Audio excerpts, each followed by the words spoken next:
remind you, of course, we already started talking about it, the Prolog, the Sudoku lab due tonight. Looking ahead, the Elixir 1 lab is really just getting started with some things with Elixir, and it's Elixir is going to feel much more comfortable. But also, so it is functional oriented, but there's the concurrent part of it. Most of what you're writing in it, and maybe we'll take some time on Monday, but most of what you're writing in it is just mainly becoming more familiar with the language of its syntax and the pattern matching, which you've already seen a bit with Prolog. There is one part at the end where you're going to write a small little concurrent processor, or a concurrent little sort of server. The big assignment, though, is the following week, the Elixir 2 assignment. That's where you're actually going to be using multiple processes all communicating to create a system. And you're going to build it in a robust fashion that we're going to start talking about today, so that if different processes go down, the whole system actually still stays up. So we'll get into this later, but the Elixir 2 lab, literally, you'll have multiple processes all running, and the auto grader is in essence a separate process that runs and just randomly kills off your processes, and it checks to make sure you're still running.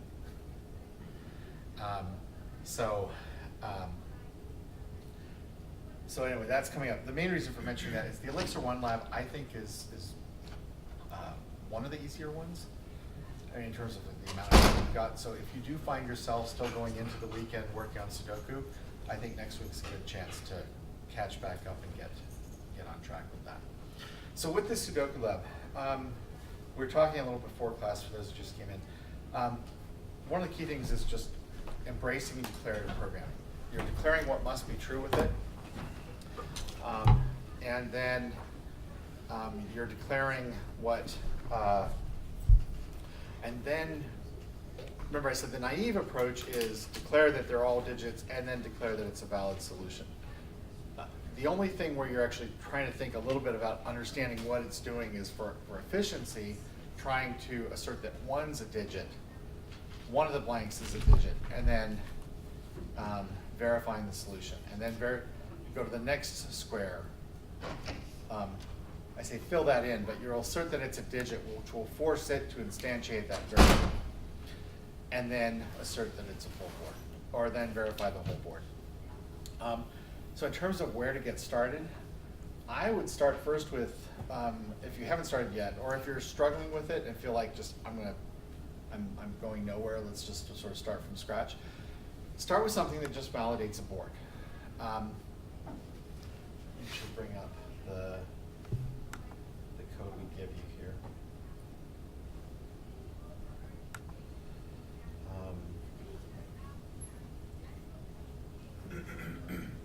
Sorry. Just brightening my screen so I can see it. So on the board here, write something that just validates that it's a board. And so remember I said in class when we were going at it, I said you could assert that one of these is a digit, and then test the row it's on, test the column on, test the cube it's on. A perfectly valid way to do it, it's less efficient, but still well within, I think, the speed requirements for this lab, is verify the whole board. Okay? And in that, if you do that, then you actually avoid some of the other things that people are asking about, like how can I know what row I'm on, what column I'm on, and so on. So you can still try to do some things that I suggested in class, or others have brought up, where you can you could recurse through a list of numbers 1 through 9, or you could recurse through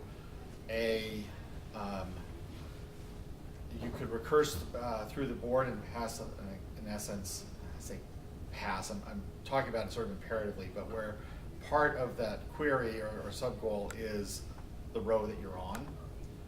You can do that kind of thing using additional auxiliary parameters. But another way is just validate the whole board.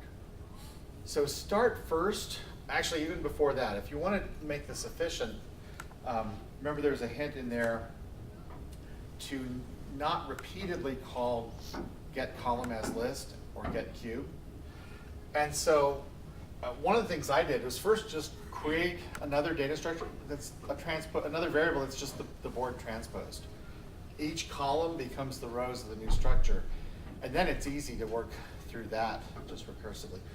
So you can get the first column, get the second, get the third, and you could try to do it in a fancy form through recursing. I have to admit, when I first wrote it, I just simply get column as list, board 0, C0. Get column as list, board C1 or 1, C1. So in other words, just extract them into 9 separate variables and then just make those into a list. Does that make sense? And you could do the same thing with the cubes. And so now what you have is a list. You have a list of lists where each list is a row. That's the board you're given.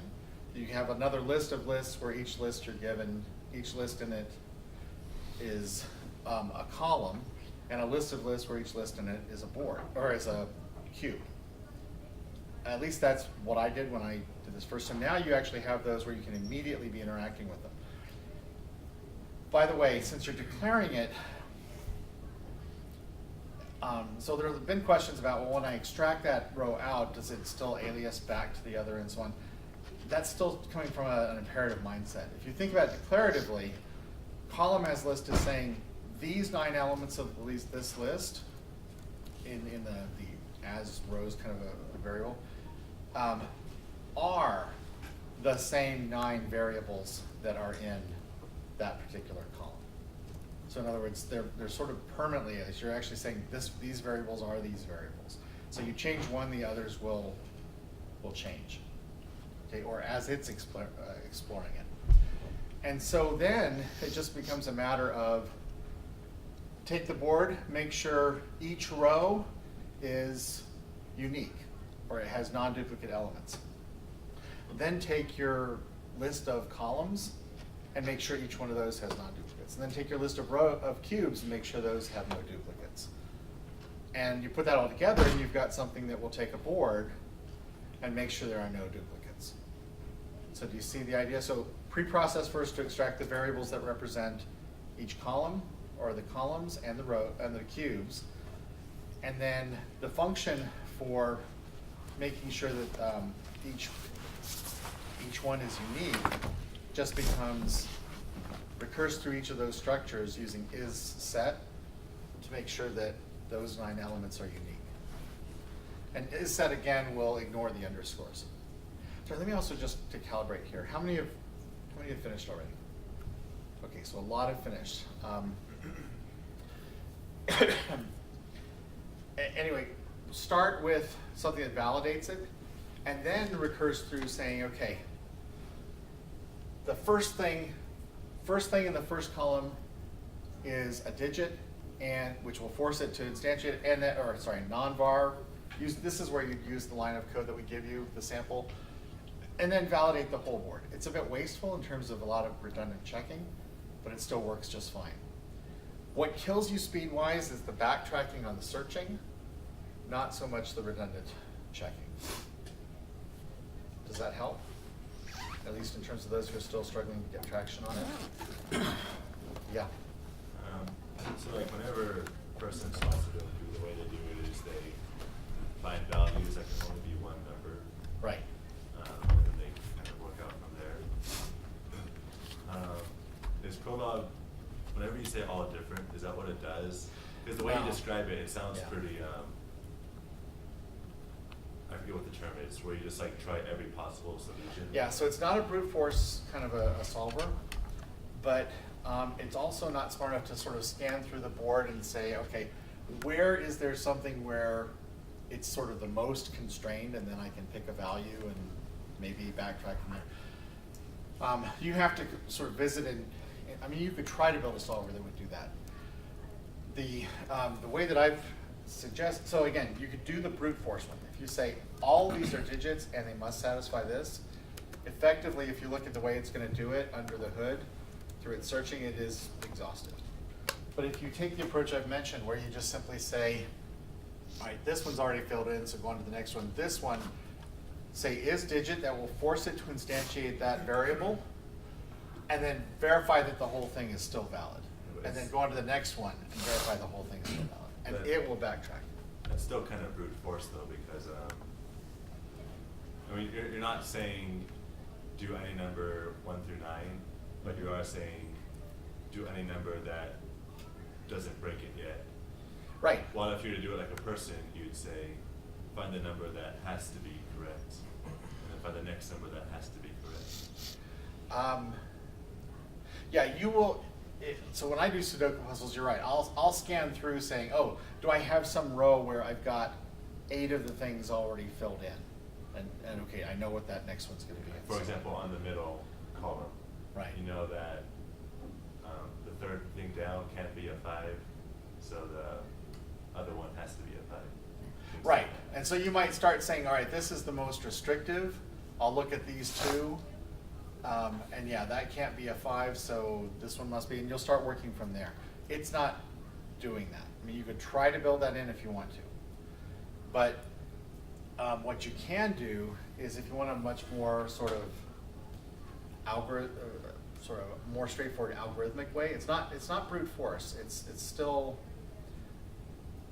remember, computers are only going to follow an algorithm that you show them.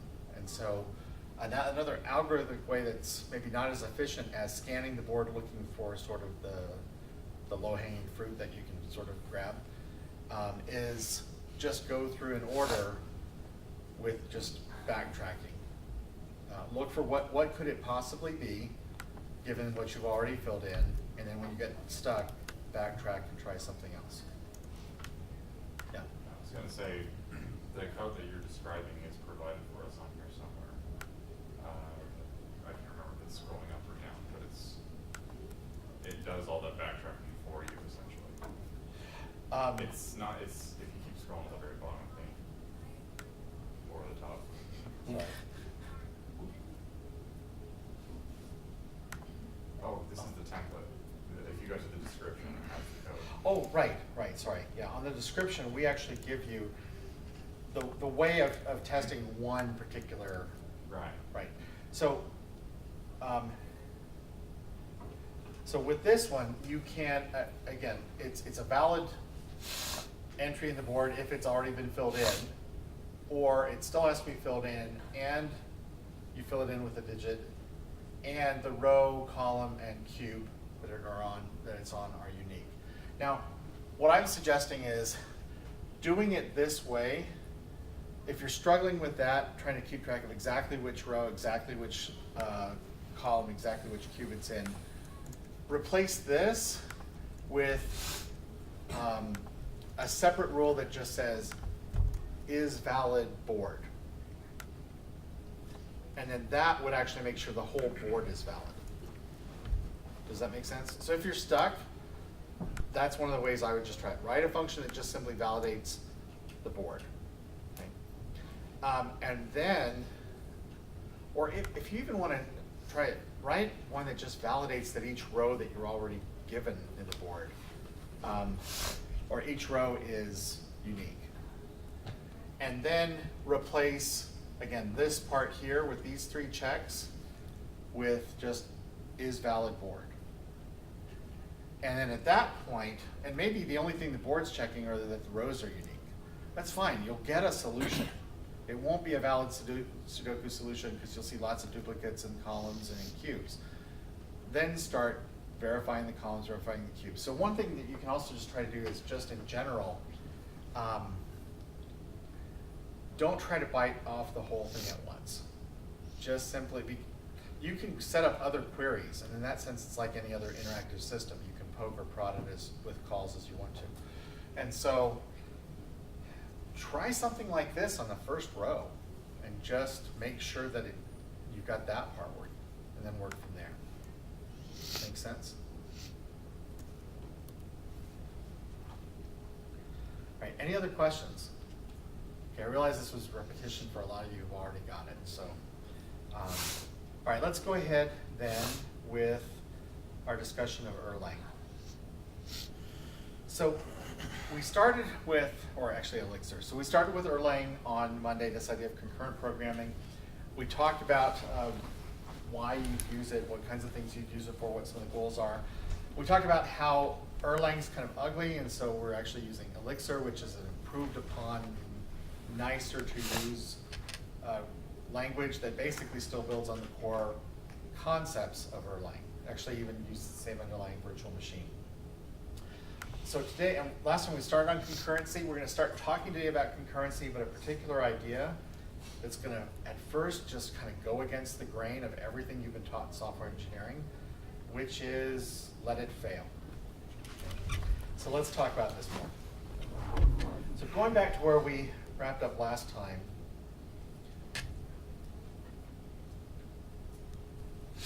we walked through it. Oops, sorry. I don't know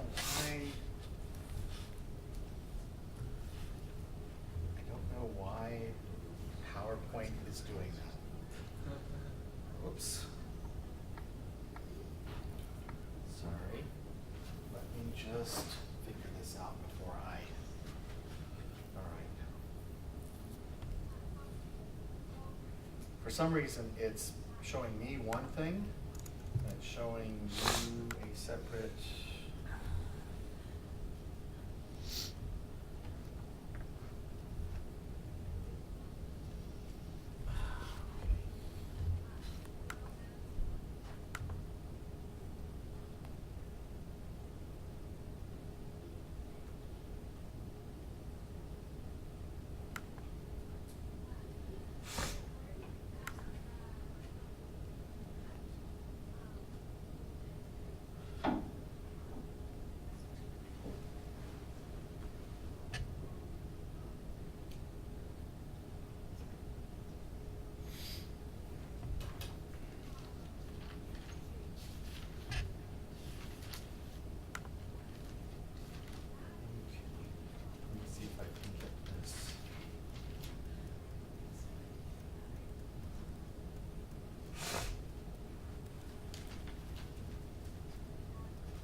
There we go.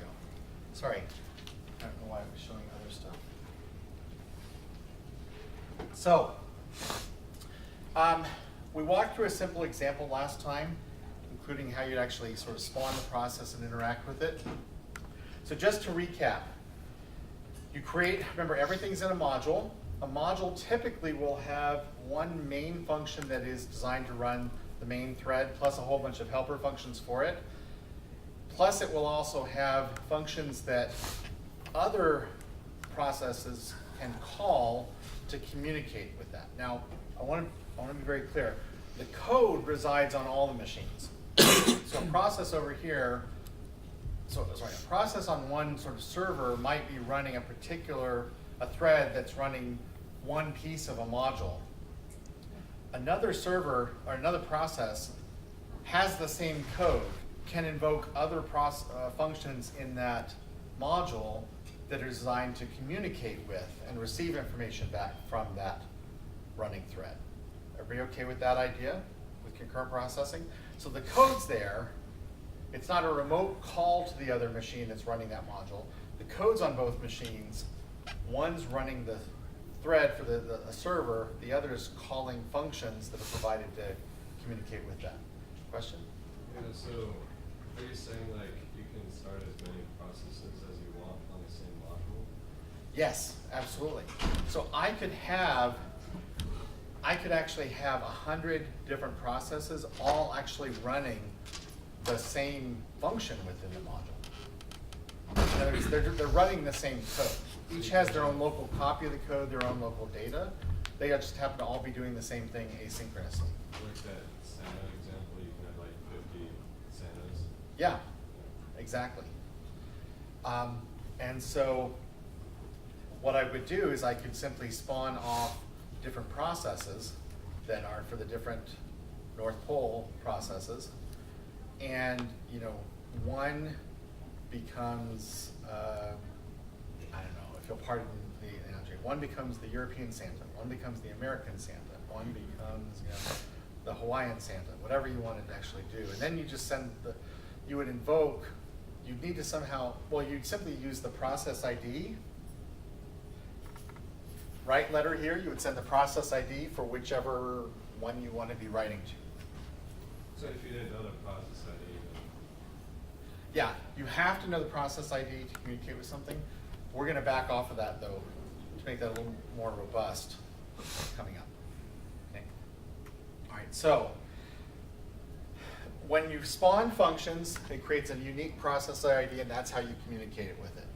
The syntax looks like process ID equals spawn, so that's a keyword in the language, and then a reference to the function. So you actually say module name dot function slash what the arity is.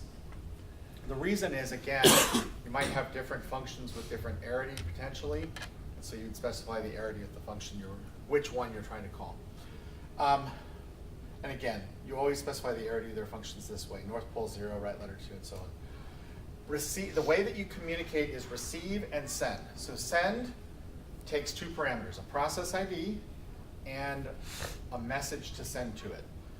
Now, usually that message is going to be a tuple that contains multiple pieces of information. So you can send one message, but that message again can have multiple parts.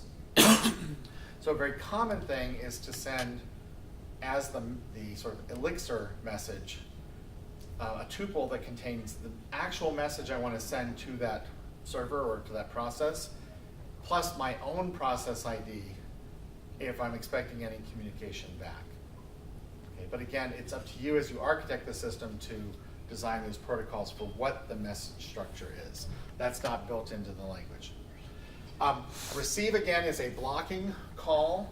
It will go into a wait state, waiting for a message or to be sent, and then it will basically run a little pattern match on the message and dispatch appropriately. Again, receive is a blocking call. So we could extend the example from before to do various other things. Maybe I want to send different responses. Well, I can use the pattern matching and other kinds of things to control that. So here's a similar example. Let's change the message structure to not just be message and process ID, but you can add any other information. So let's throw the age in as well. So the message from whoever's writing, the age of the sender, and the process ID. And so we have our handler here. So North Pole, when we receive a message, will match to this tuple. And so in other words, it will break the parts of the tuple into the appropriate variables here. And then we'll just have a helper function that responds. So I can respond to message, age, process ID. But again, this is going to pattern match. So I could put different things. I could put different patterns on this, and I could even put these guards. So I could have multiple kind of respond functions based on whatever the conditions are in the message. So in this case, if the age happens to be greater than at 18, you get a letter back saying you're an adult, stop writing to me. I hope I didn't burst anybody's bubbles with that. Okay. All right. And then also, but you can do other things. So even within a message, I might do different tests on the message. And again, I'm not going through the details of the syntax, just showing you sort of what you can do. You can do things like just seeing if the message contains good. So suppose Santa lost the naughty list, and just based on whether the child says they're good or not.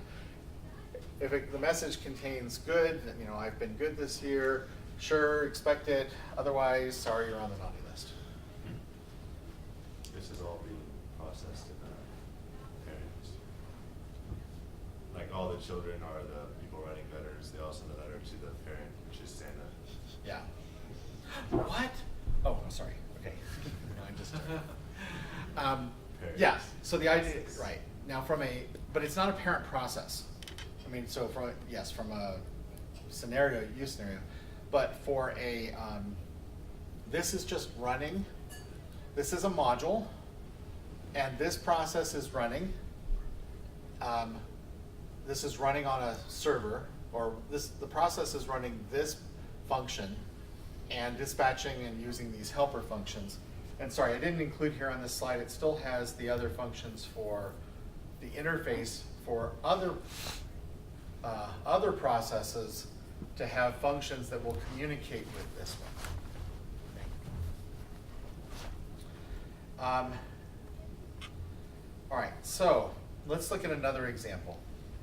And this is going to lead into failure kind of cases of processes falling. Yeah. I just wanted to ask really quick. So when you spawn a process, you give it a function. And Yes. it runs that function. When within a process calls a function, does it spawn a subprocess No. or does it just call No, that it just function? runs. So spawn, think of spawn as not so much spawning a function as spawn a process Right. running this code.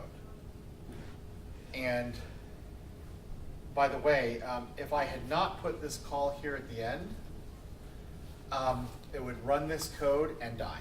The process would terminate when it finishes the code. So typically you're going to give it something that's going to keep running or do its work and then terminate, depending on the use case.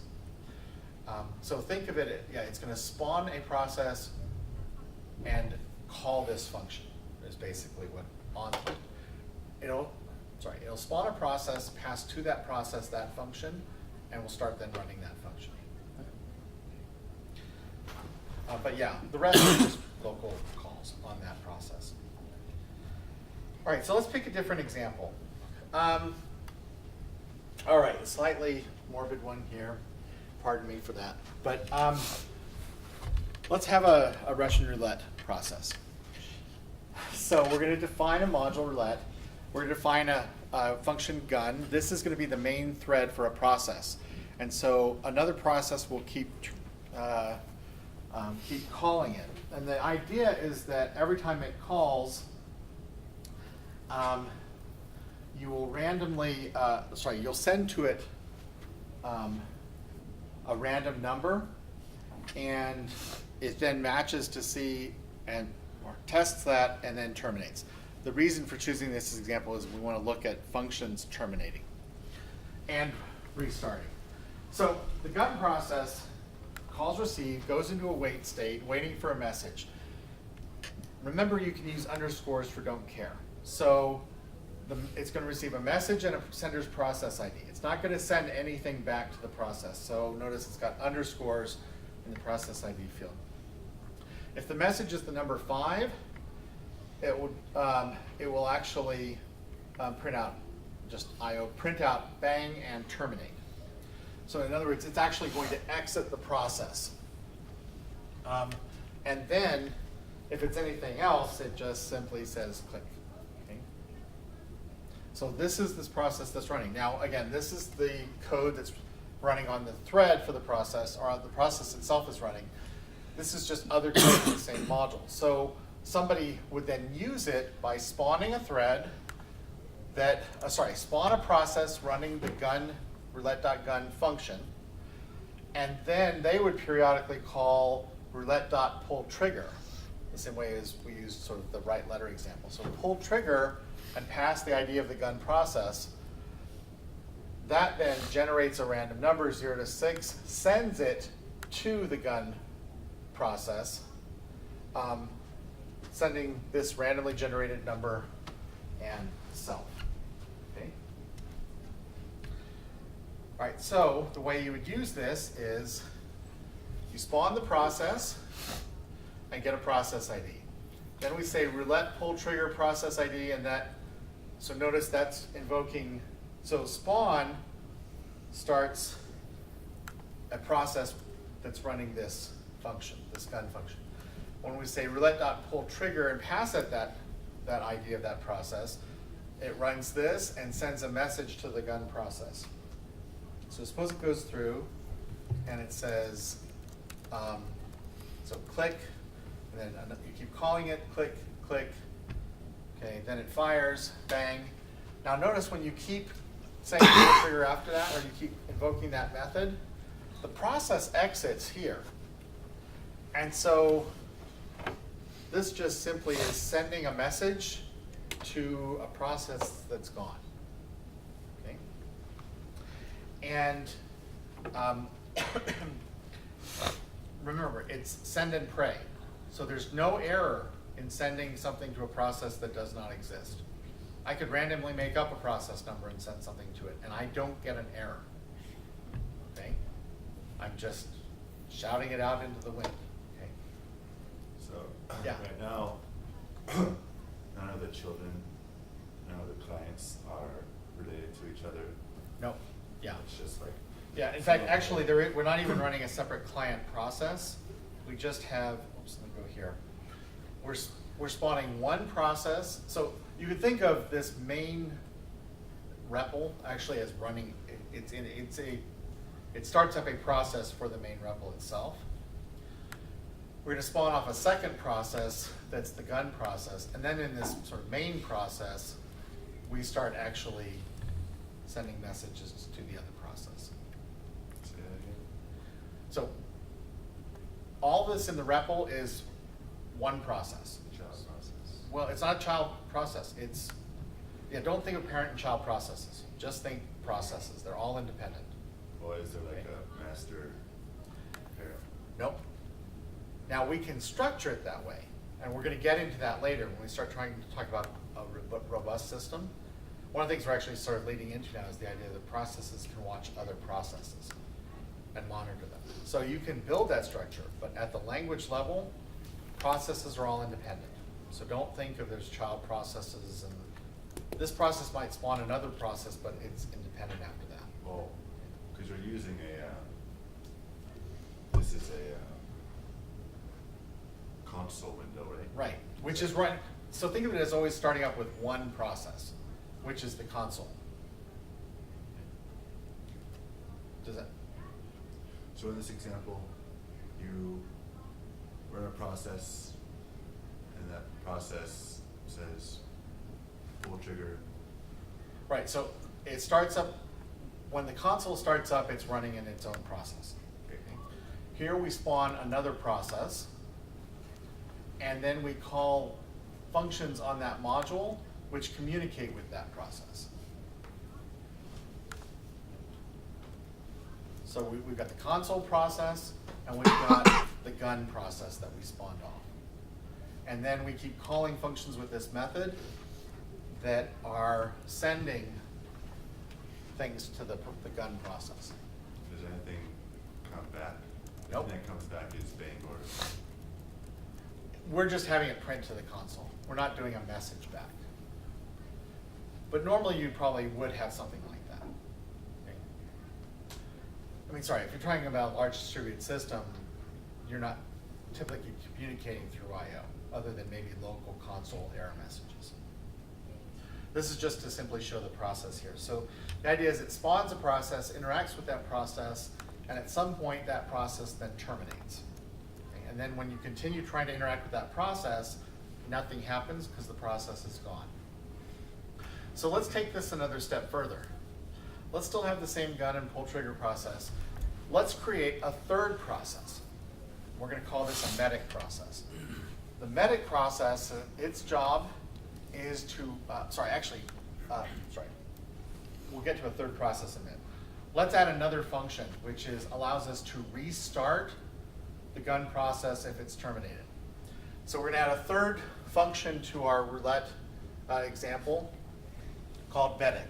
Medic on a process ID basically goes through, and there's a module called process that sort of allows you to interact with processes. So you can basically say, is that process that you're trying to call medic for, is it alive? If so, is it not alive? If it is alive, it just skips this. If it's not alive, it'll print out reviving, and then it will spawn a new process. So in other words, we start up the process in the beginning, but we also have another function that checks and says, hey, is this process still up, or is it gone?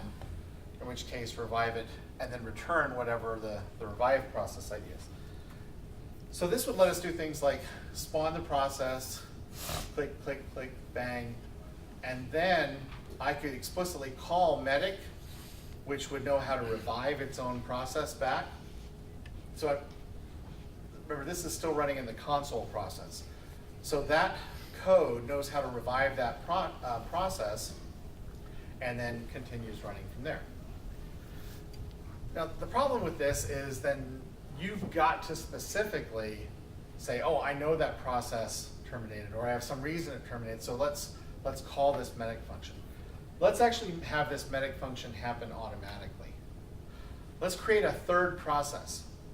So you've got your main console process, the client, you've got your roulette server, the gun process. Let's create another process whose job is simply watch the gun process, or the server, and if it goes down, revive it. Okay?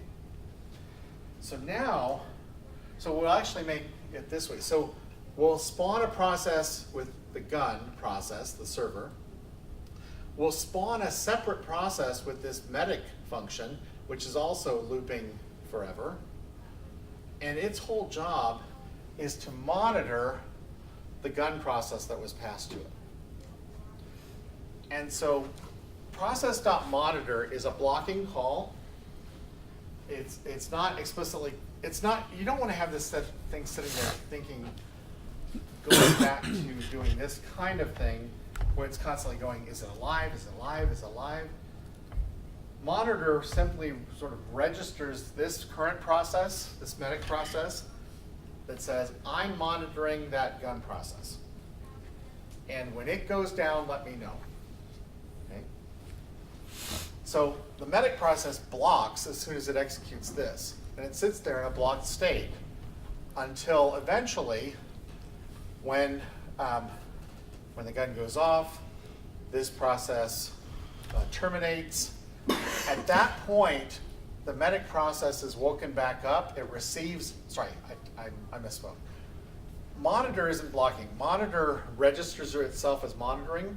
It then goes into receive state, and that's where the blocking occurs. So sorry, I missed. Did everybody understand the difference?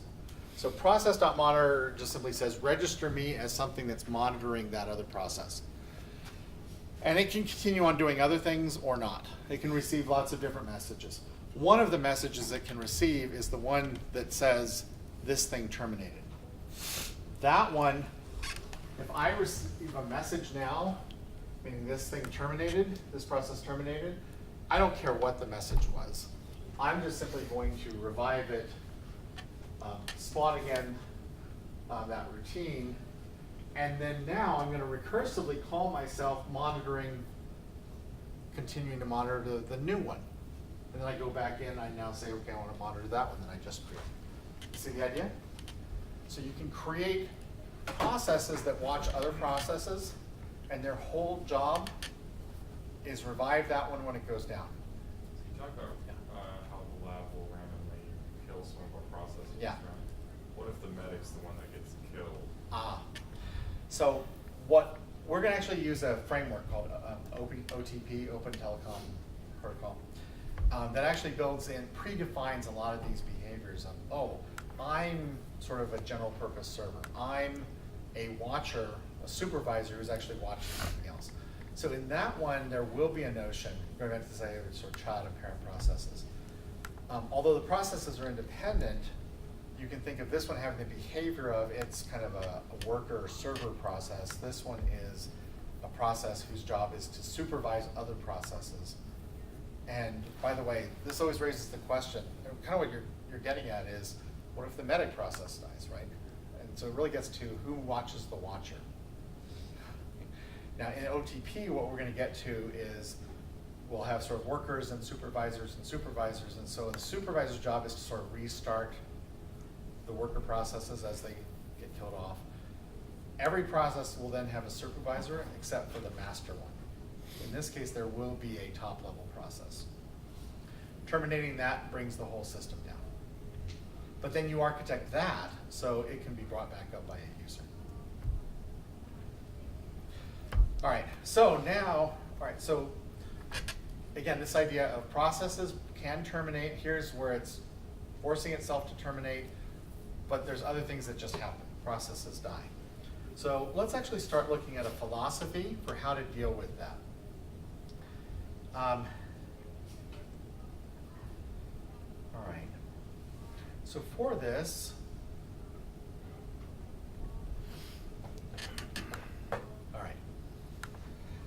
I'm going to draw some examples. There's a fun talk on Let It Crash, and if you, sorry, it's small in the slides. You're not going to want to type that in anyway right now, but if you download the slides, you can follow this link, and there's an interesting talk on Let It Crash.